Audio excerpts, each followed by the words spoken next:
Our film at 2 o'clock. Chilling images and fascinating insight now in Ford's documentary The Return of a Clockwork Orange, exploring the phenomenon of Stanley Kubrick's disturbing and controversial film.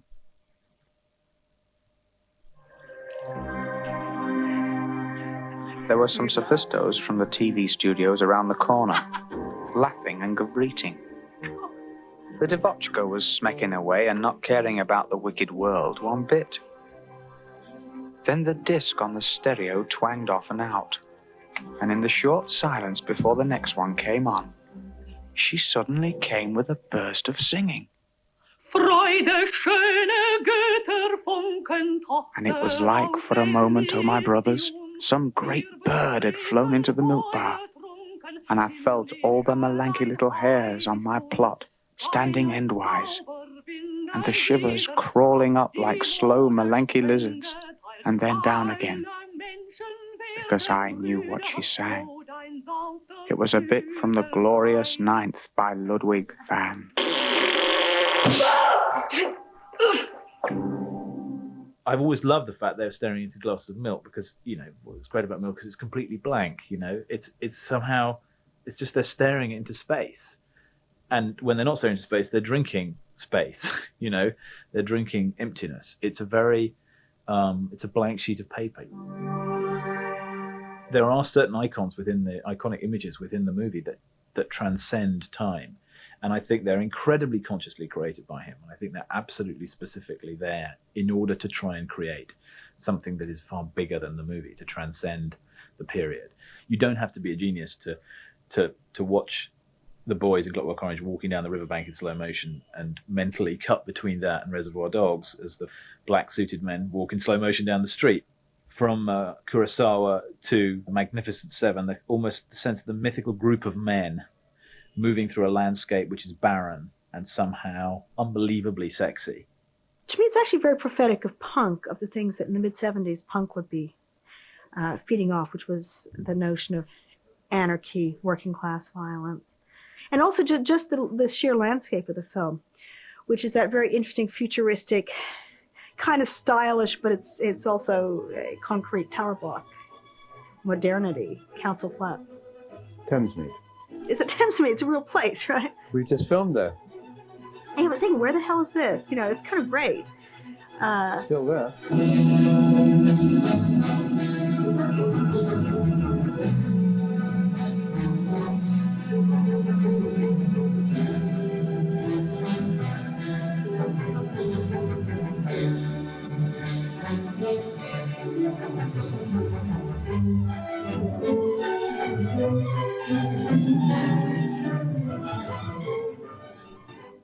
There was a kid at our school who came to school with a copy of Clockwork Orange, the book. And I think he'd been given it to read, you know, as a sort of sixth form project. And we all knew that it was something, you know, subversive and dark, because we all knew there was a film of it that we weren't allowed to see. And the cover of the book at that point had a cartoon image of a face with a clockwork eye, very much like the Malcolm McDowell eye makeup, but inspired by it. And I just remember the guy reading that thing on the coach and thinking, this is something very, very dark and very subversive, but I don't know anything about it. But it was, even then, we knew it was forbidden. There's a kind of an official canon of books about teenagers, which is the most obvious one being Catcher in the Rye, that you'll get kind of given to read at school. And that's superficially about kind of teenage rebellion. And it's a great book, but what you really want to read, I think, at that age is something that you'd never get given at school. And the thing that you'll get passed among your mates under the desk is Clockwork Orange. Anthony Burgess had a most peculiar attitude to A Clockwork Orange. He had written it. He had written it out of himself and out of a very unpleasant incident that had happened to one of his previous wives, involving rape. So this act of violence, in a way, had a huge effect on Burgess's married life. And I think it was that gratuitous act of violence that was at the back of writing Clockwork Orange. The book was written, I think, in a state of catharsis. I must get it down on paper and nail my demons to the page. He had been told that he had a brain tumor that couldn't be operated on, and he sat down and wrote and wrote and wrote, and he wrote, I think, about 5 books, or the drafts of 5 books, in a year, one of which was A Clockwork Orange. And it has that tremendous sense of momentum that it was written in one go. It is not a typical book. It's a book which deals with violence, especially juvenile violence, and it is very graphic. And it was made into a film by Stanley Kubrick.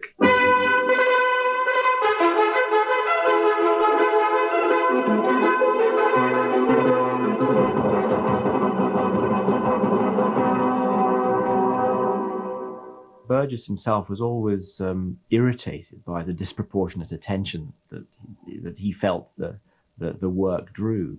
He didn't regard it as one of his major pieces of literature, but it is an extraordinary example of his linguistic brilliance in the way he casually almost invents this language, this blend of Russian and English slang. Yarbles! Great bolsy yard blockos to you! Yarbles, testicles. You learn a new language in the course of the book. And for Burgess to know that that was feasible and that people would want to do that, would be drawn into the book enough to want to learn the language, is I think, the sort of real achievement of his career. The language which Burgess saw as really being the prime reason for writing the book, which he rather felt was missing from the film. In fact, I think he was wrong. I think his language enhances it considerably. Happy Polly Lodges. I had something of a pain in the Gulliver, so I had to sleep. I didn't see it when I was growing up. I saw it a hell of a lot later on. But I remember kind of wanting to see it because I wasn't allowed to see it. There was like things on TV and you couldn't see them. There was a kind of a mystery about it. The first time I ever actually saw the film was in the early 1980s. I went to somebody's house and they just got one of the very first video recorders, which at that point was like the size of a small settee. And the first thing that happened was somebody turned up with a pirate copy of Clockwork Orange. And of course, by that point, I mean, I knew the book really well. I knew the music really well. I'd seen the stills on the back of the album. I'd read all the scare stories about how it was this terrible thing. Finally, you were going to get to see it. What we actually saw was a very fudgy fifth generation, almost entirely orange copy of the video with, I think, Japanese or German subtitles.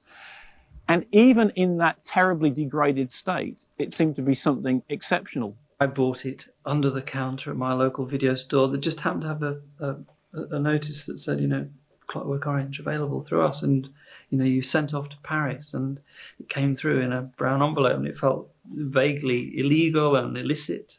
It was like this banned film that you couldn't see, and it's like, you know, someone's got a copy of it and you go to someone's house and you watch it on video and it's like, oh wow, have you got a Clockwork Orange? You can go see it. It wasn't until about 2 years ago that I watched it and I saw it on video, and I've still never seen it projected, actually. And I just marveled at the number of times I had seen things from it stolen. What struck me looking at this film is that this film is so radical. This film is truly disturbing, truly extreme. I can't believe a studio made this film. But I guess at the time, the 70s were so different, and in a way more, it reminded me that the 70s were a more liberal time. The 60s were the age of sexual experiment and liberation. The 1970s was certainly the decade of violence, and A Clockwork Orange, to some extent, spoke for the people who were the apostles of violence. The interesting thing about that period in the early 1970s was it was very contradictory. On the one hand, there was an awful lot of panicking. There was panicking about this, there was panicking about The Exorcist, you know, films which had that kind of reputation. On the other hand, it was probably the most open period of film censorship in Britain. I think it was halfway through 1971 that Ken Russell's film, The Devils, opened.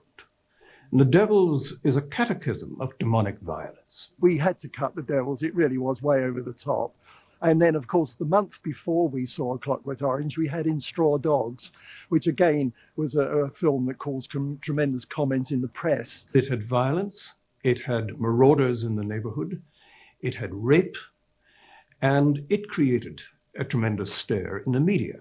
Movies were coming along that were challenging councils, that were challenging the government, that people in local government and in, you know, mainstream government were sort of getting very uppity about, but that film censorship itself and the British Board of Film Classification, film censorship as they were then, were saying, no, we ought to allow this stuff to thrive.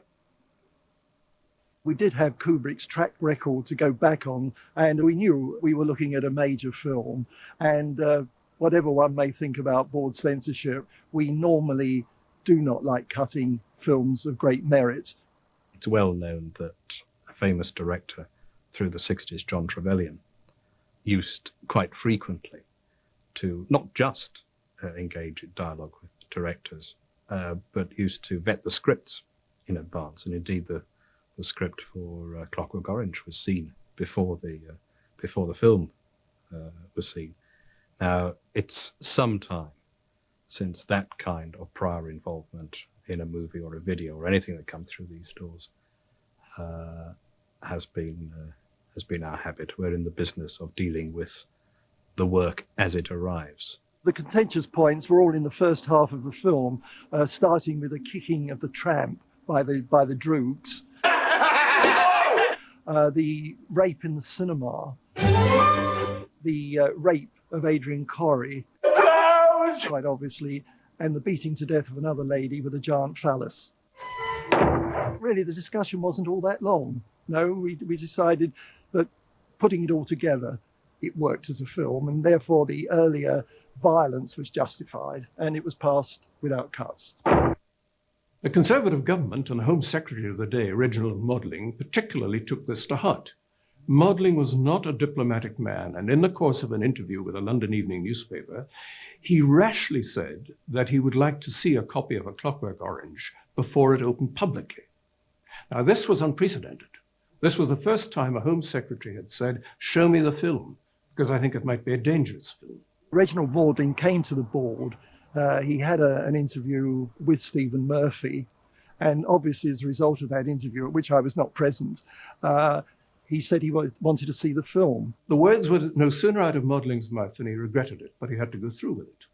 Stanley Kubrick and the distributors of the film, Warner Brothers, suddenly realized they were being put in the dock by no less a person than the Home Secretary of the day. The board was not at all happy that he should see it on the board's premises, because it would have looked very much like state censorship, which obviously Reginald Modling was accused of afterwards.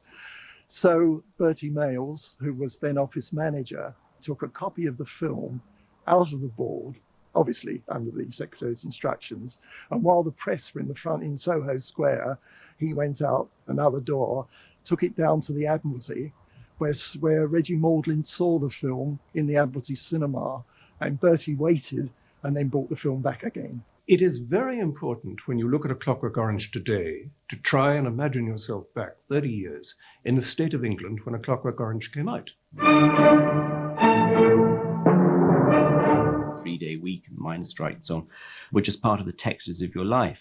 It was it's only with a little bit of time intervening that you look back and see it was really quite an extraordinary period to have lived through. The social horizon was literally very dark indeed, round about the turn of the year into 1972, when A Clockwork Orange suddenly hit the screen. And there are all the devils in cinematic form that people felt if they chased off the screen, they would disappear from the streets.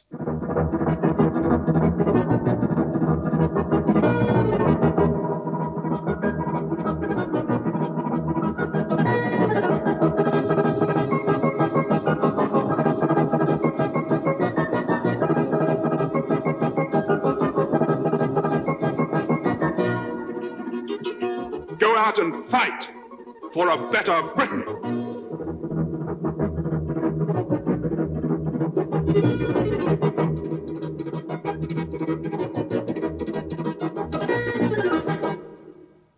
There was the film itself on the screen, creating a very, very divisive opinion up and down the country. Some local councils banned it, and they went to town on it.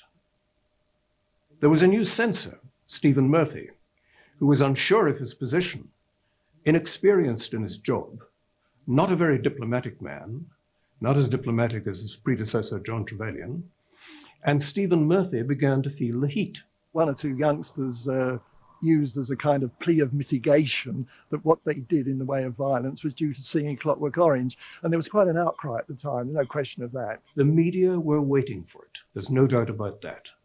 Their appetite had been whetted by films like The Devils and Straw Dogs, and they saw in A Clockwork Orange the opportunity to go to town. And I think that as far as the reaction of the film was concerned, it's true to say there was a kind of unspoken conspiracy that here was the platform we want to sound off about the lawlessness and disorder of England. And what's so stinking about it? It's a stinking one because there's no law and order anymore. When the film came out, Burgess went on air a lot, on television a lot, as it were, instead of Kubrick as a spokesman, and defended the film, while privately having a lot of reservations about it. I became associated with violence chiefly because of the film, and if a couple of nuns were raped in Berwick-on-Tweed, I would always get a telephone call from a newspaper, you know, Mr. Burgess, what do you think of this? They would never telephone you, Stanley, because you keep out of the way. One of the reasons it did create great controversy is that people's fear of what it might bring to their own doorsteps. And ironically, that fear was visited upon Stanley Kubrick. Because it's a film that did, and maybe today still does possess, a very mimetic quality, that certain people who see it are almost tempted to ape the, if not actually the behavior, then certainly the poses, which can be frightening enough, of Alex and his droogs in the film. And Stanley discovered, you know, that there were people whom we are now familiar with called stalkers, who felt that if they saw Stanley Kubrick, they could communicate a message to him that would be very valuable, and they would go to his doorstep and demand admission. That's in fact what happened. And the Hertfordshire police eventually said to Stanley Kubrick, you know, you have your family here, your wife and your 3 children, and you're living in a rather isolated country house. And at the same time, your film is attracting an almost demonic quantity of attention. The two things are not good, Mr. Kubrick. You could find the droogs coming to your doorstep too.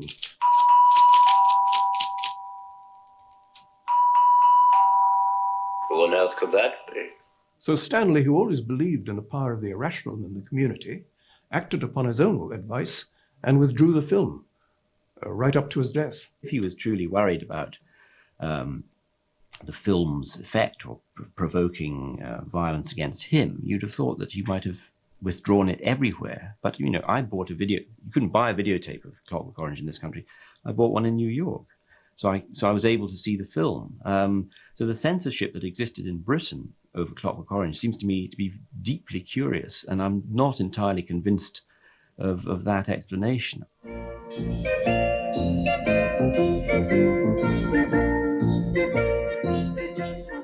If you ask me, am I aware of a director withdrawing a film and never allowing any version of the film to be shown in the United Kingdom?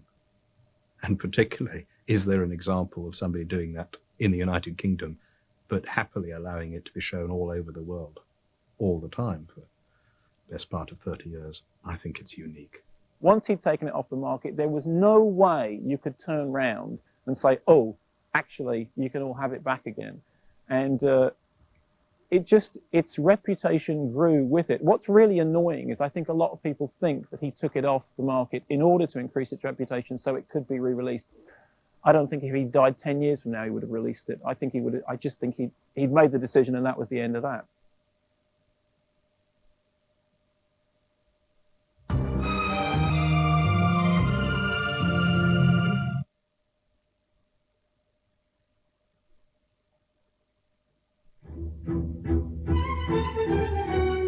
As we walked along the flat block marina, I was calm on the outside, but thinking all the time. So now it was to be Georgie the General, saying what we should do and what not to do, and dim as his mindless, grinning bulldog.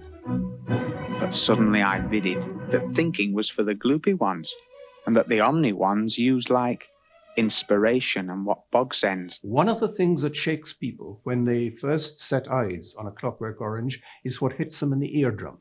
And that's the voice of Malcolm McDowell, which is hard, unforgiving, jeering, almost mocking in a sarcastic way the people that he talks to directly. He talks to camera. And that gets below the consciousness of people who watch the film. In a novel, of course, first-person narration can be hugely unreliable and can lead you in all sorts of wrong directions, and writers exploit this all the time. But in cinema, when you hear that voice over the images, I think it has one effect. It becomes intimate. It becomes confessional. The audience is, in effect, on the side of the narrator. The narration is a funny device because it just pulls the audience in. It makes them part of it. It makes them complicit. He's talking to you. You're his friend, you know. So it's a way of kind of screwing with the audience a bit. You know, you're sort of messing with them a little bit because you're making them intimate with this terrible person. He's incredibly careful about the pacing of the voiceover. And when it came to, I mean, speaking purely personally here, when it came to doing my film, which also starts with voiceover, and you know, he's a lesson in how to use it, because it's almost the best piece of acting that Malcolm McDowell does in the entire movie is with his voice, because it's very hypnotic very quickly. I was a great admirer of his performance in If, and I wasn't really aware of Burgess particularly, or even Kubrick then. I think I was more drawn to see. I thought Malcolm McDowell was a really charismatic actor. I'd just come off If with Lindsay Anderson, and I was terrified in a way because I wasn't sure how far I could go, and asking Lindsay and talking to Lindsay about this. And Lindsay would say, "Oh, Malcolm, you'll be fine. You always worry about it." Yes, I know. Of course, I'm neurotic about it. But look, would you mind just looking at the script? And he said, "Oh, all right. You know, of course, I'll read it." And he did. He said, "I really don't understand much about this kind of stuff. I don't know how he's going to do it. I mean, it's extraordinary, really." He said, "But Malcolm, there is a scene in If where you come in into the gymnasium to be beaten by the whips, and there's a close-up of you opening the door, and that close-up is how you play Alex."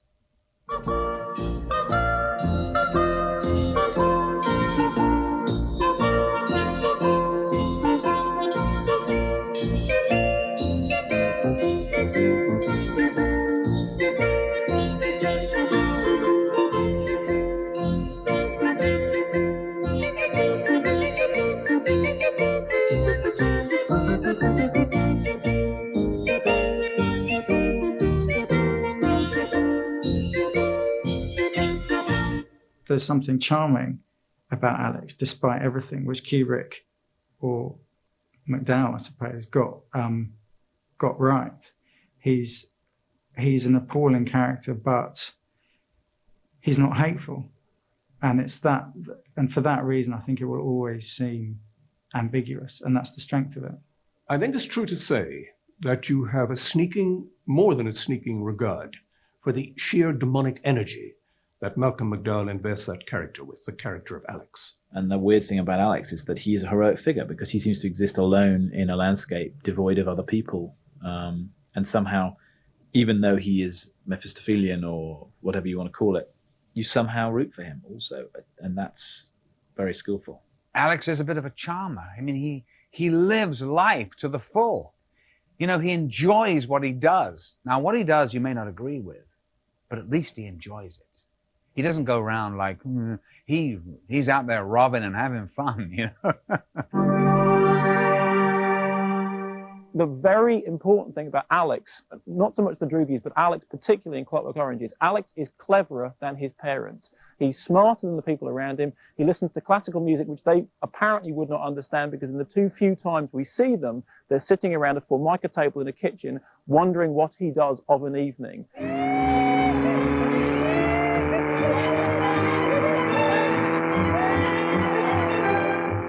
Distinctly remember how long he holds the shot of the boys in the car, and it just goes on, and it goes past a certain point where it is logical and meaningful and makes any sense, and at that point it makes total sense. Do you know what I mean?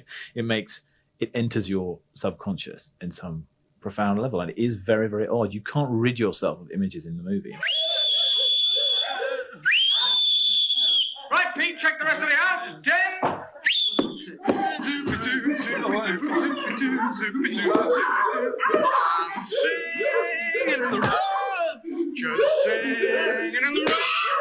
I remember the wide shot of the rape because I thought it was very cruel, and I thought it was slightly, as I think the rest of the film is, dangerously on the edge of misogyny. I think what's happened since the late 60s and 1970s is, with particularly the rise of feminism, is that you can't just blithely show a gang rape without somehow acknowledging the absolute awfulness and terror of it.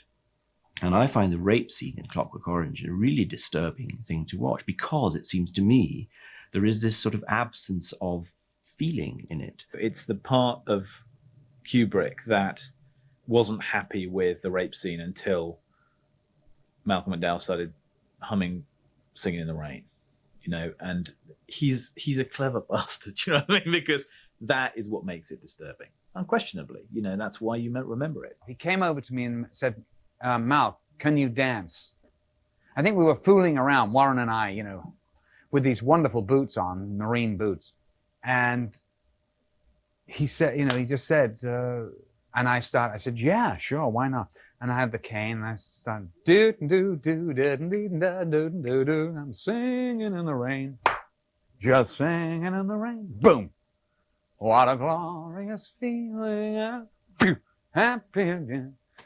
And he was like, that's it. He searches all the time for that thing that will make it lodge in a part of somewhere between your heart and your head, you know, which is, he creates a disturbing friction between the sexy and the violent, you know, throughout the movie. You definitely feel the presence of Stanley Kubrick there.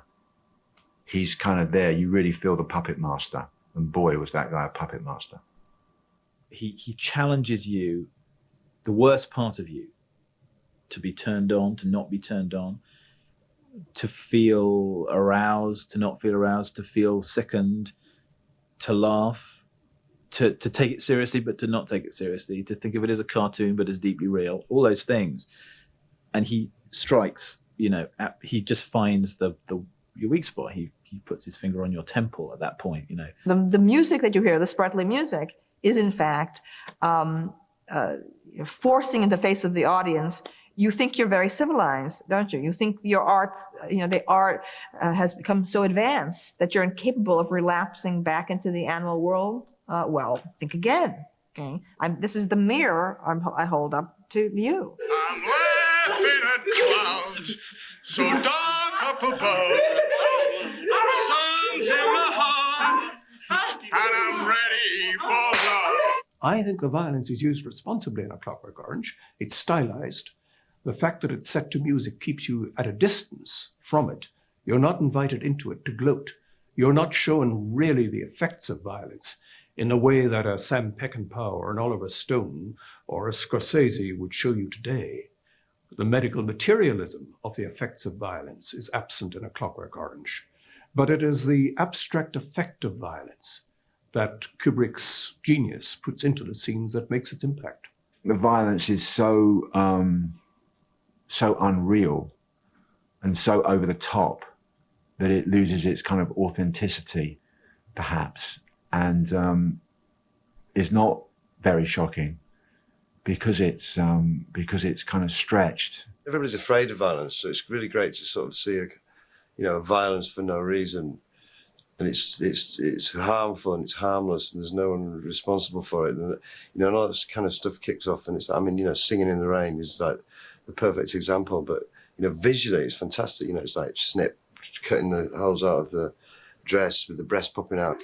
I'm singing in the rain, just singing in the rain. I think it shows a complete absence of feeling or absence of understanding about what the woman is going to go through. Adrienne Corrie, the actress who played it, it's very much the male viewpoint, and that I think is something that's changed in filmmaking since then. There is a kind of 70s sexual liberation, kind of old-fashioned sexism about it. There's something very titillating in the rape sequences, the way they're done, the way the girls are presented. And there's something old-fashioned and sort of slightly chauvinist about it. At the same time, he's such a brilliant director that's counterbalanced by this incredible portrait of the male bonding and how men join together in violence and egg each other on, which is, I think Kubrick was great on that. Men in groups will tend toward pack behavior.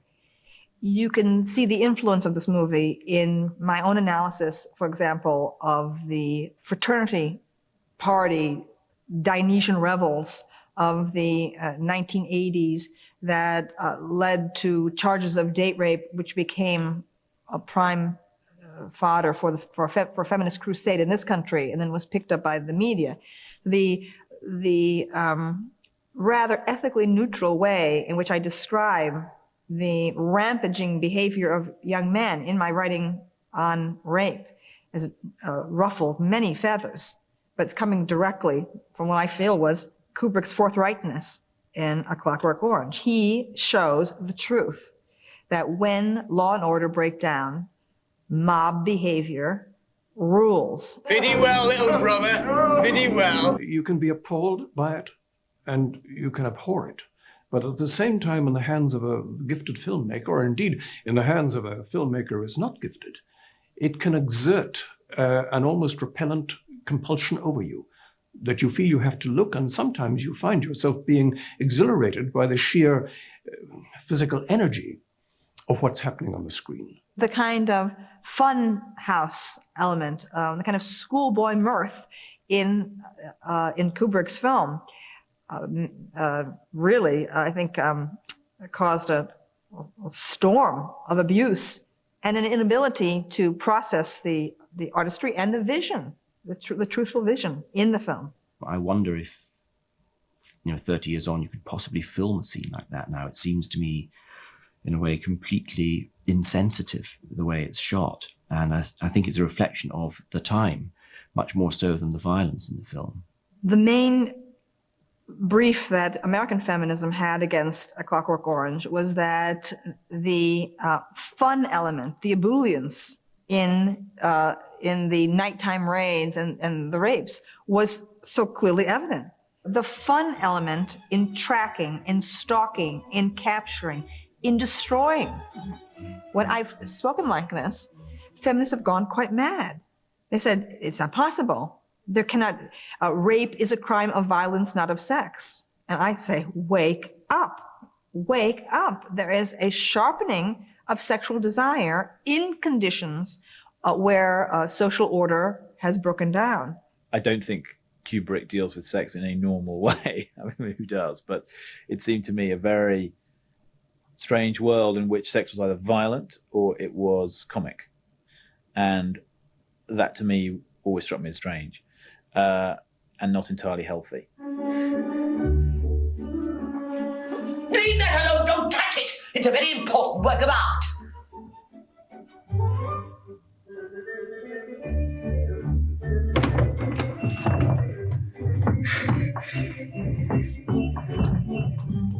What the bloody hell do you want? Well, to be perfectly honest, madam, I'm taking part in an international students' contest to see who can get the most points for selling magazines. Cut the shit, Sonny, and get out of here before you get yourself into some very serious trouble.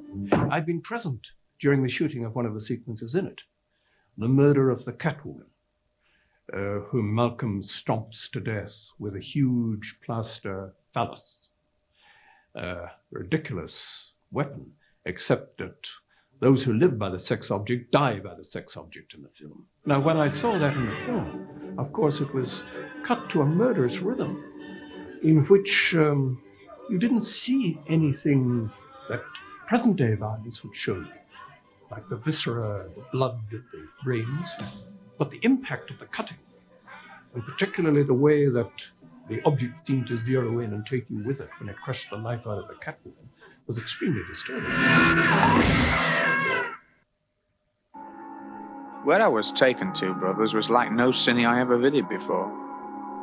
I was bound up in a straitjacket, and MacGulliver was strapped to a headrest with like wires running away from it.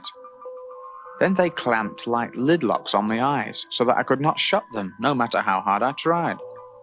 It seemed a bit crazy to me, but I let them get on with what they wanted to get on with. If I was to be a free young Malchik again in a fortnight's time, I would put up with much in the meantime, oh my brothers. A Clockwork Orange is a film about the conflict between individual free will and state control. And to my mind, that's what licenses the violence that the film contains. It is a moral message about the dangers of the state adopting violence and not just the bully boys in the street. I heard talk in the 1960s of the possibility of getting these young thugs and not putting them in jail, because jails were needed for professional criminals, but rather putting them through a course of conditioning, turning them, in effect, into Clockwork Oranges. No longer organisms full of sweetness and colour and light like oranges, but machines. Kubrick read the American version of Clockwork Orange, and the final chapter was omitted. And in the English edition, the final chapter is about Alex deciding voluntarily to abandon evil, to put away his toys, as he puts it, and to become a good citizen. And for Burgess, that's the point of the novel, that we have free will, and it is a morality tale about free will. Crucially, the copy of the book that I had the final chapter on, in which at the end, Alex kind of wanders around a shopping mall and it's Christmas and he grows up and he realizes that he doesn't want to have a fight with anyone anyway. So probably the most profound difference between the book and the film is that the film ends at the wrong point. To Burgess, this was part of the integrity of the novel. He believed that violence is something that everybody goes through as a teenager, or young men anyway go through, but grow out of. And he felt that Kubrick didn't show the growing out of bit, the adult bit. And Alex becomes an adult at the end and discards the past, and we don't see that in the movie, and that Burgess couldn't forgive Kubrick for. You're absolutely right, sir. Shut up, bleeding hole! Who said that? I did, sir.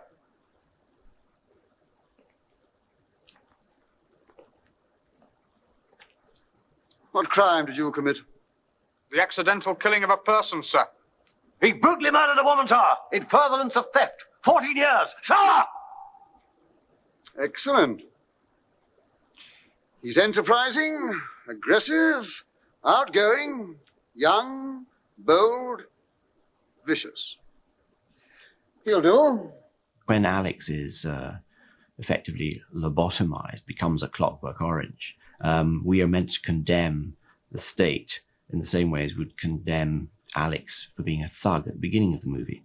But Burgess's intent was different. I think he wanted to show how someone can become good voluntarily by an exercise of his own free will. You remember in the film when the padre, the prison padre, who is the repository of morality and Christian morality in the film, objects to what's been done to Alex, who's been brainwashed in a very cruel fashion. The Minister of the Interior rises and he said, "Padre, it works." And I can hear Jack Straw, I can hear William Whitelaw, I can hear Michael Howard in those accents. And I think that that's what people will hear when they see the film today. Perhaps that's one reason why no politician will be interviewed for this program. That could very well be one reason why no politician wishes to be interviewed for this program.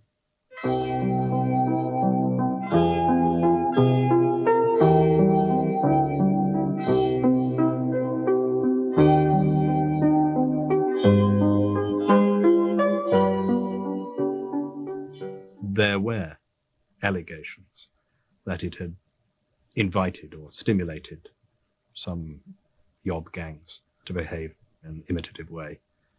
What we don't know at this distance is how true that was. I mean, as a regulator over a very long period of time, one thing I have learnt is that it's not uncommon for somebody who finds himself in the dock to say, "Well, Gub, it's not my fault. I saw this movie or I saw this television program, and I was led to it by what I saw."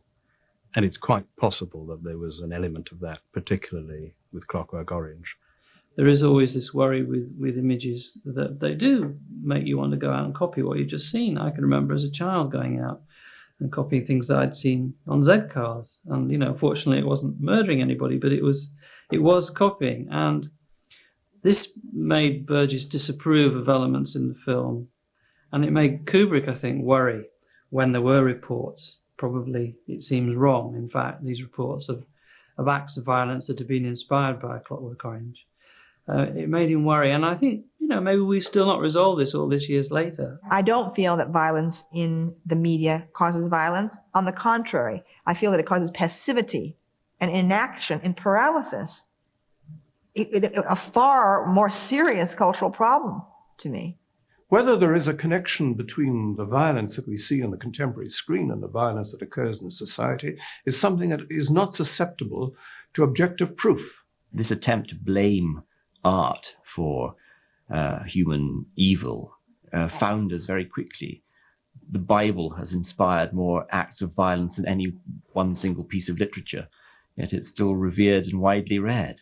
It's a preposterous argument, it seems to me. We all know Catcher in the Rye is the assassin's favorite paperback. Does that mean it should be banned in schools? In some schools it is.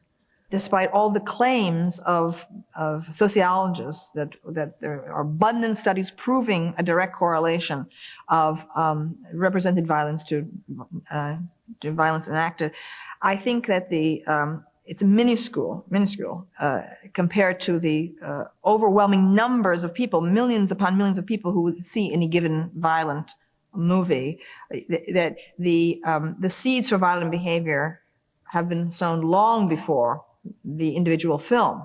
Taxi Driver, who would have thought? It's a great movie, everyone agrees. It's one of the most important movies of the last 50 years. I don't think that Martin Scorsese thought that somebody watching that movie would go out and try and shoot the president. That wasn't his intention. And you would think that no sane or intelligent person watching the film would go out and try and shoot the president. But there was an insane person who did see it. And when you come down to that, you just think, well, what can I do? If I'm drawn, and some directors and writers are, to exploring the darker side of human nature, does that mean I shouldn't do it and should only make It's a Wonderful Life? Anthony Burgess died in 1993, in fact, shortly after the James Bulger trial. And he had written about the case, and he'd reflected on violence because there was a copycat theory about that case too, whether art, which he'd always defended, literature, independence of which he'd always defended, might not have a damaging effect. And he had a sort of change of heart. He was implying that, maybe in the end he had to admit that art and literature could have a damaging effect, that they don't live in this closed-off world, that people can read them, watch things, and go out and do terrible things as a result. So towards the end of his life, I think he had his own doubts, just as Kubrick had earlier when he'd withdrawn the film. I mean, as an artist, I do things and I put them in front of people and I go, I try and put responsibility onto the viewer, and I think that's what happened in The Clockwork Orange.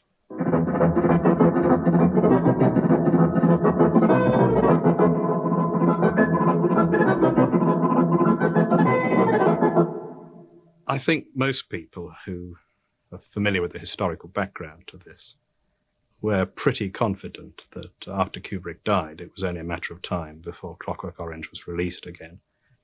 People will realize that we are nearer and nearer that kind of society, that the film was a forecast.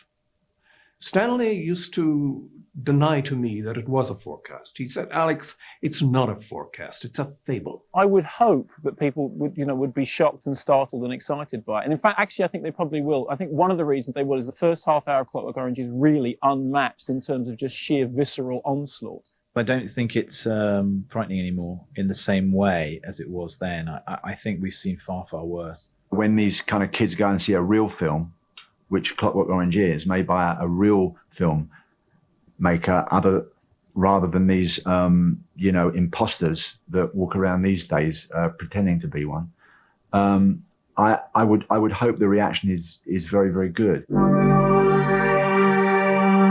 But of course, Clockwork Orange stands really on its own as what it is. It's an extraordinary piece of work. But I think everybody that had anything to do with it gave of their best.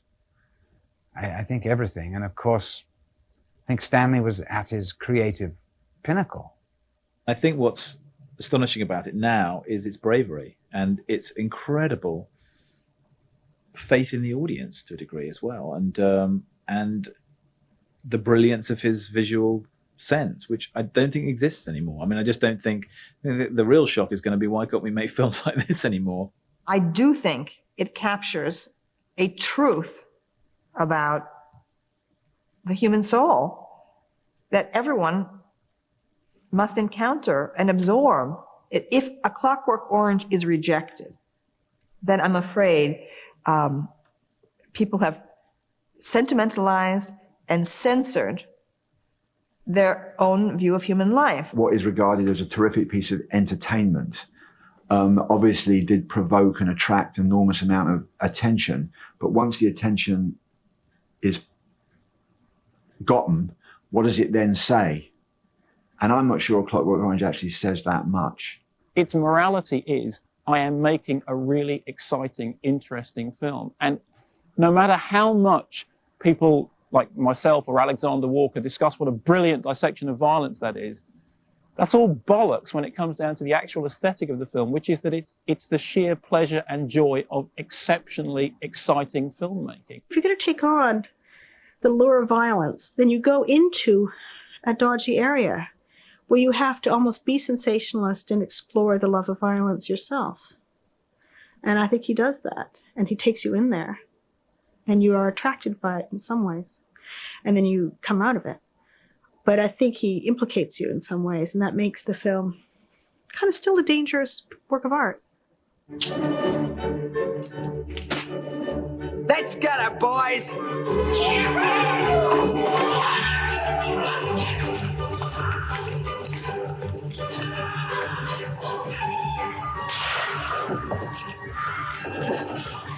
But it doesn't burst with youth as a piece of filmmaking. To me, I think he's saying, okay, this is about young guys, and I want it to be sexy, and I want it to appeal to youth. So I think I'm going to put in things that they will find attractive, and he's such a clever man that he puts them in. I think Clockwork Orange was a work that did impact hugely and eat into the lives of both Kubrick and Burgess. For Burgess, there was the trauma of his first wife's rape and dealing with that in the writing of it. And then there was being caught up in the controversy of the film. For Kubrick, it brought artistic acclaim, but also death threats, and he was forced to withdraw it. It wasn't a book they could easily put behind them. It wasn't a film Kubrick could put behind him. Burgess, to the end of his life, went on thinking about the book and worrying about the film, and they never could let it be, or it wouldn't let them be. It just went on to the end, really.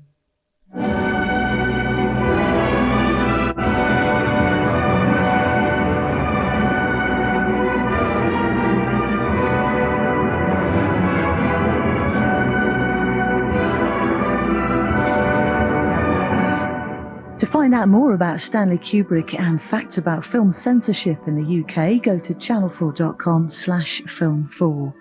Well, another taster of A Clockwork Orange is coming up in a moment, and you can see the film itself tomorrow at 10. Tonight here on 4, sexual power games and emotional breakdown during the shooting of a movie. Harvey Keitel and Madonna star in Dangerous Game next.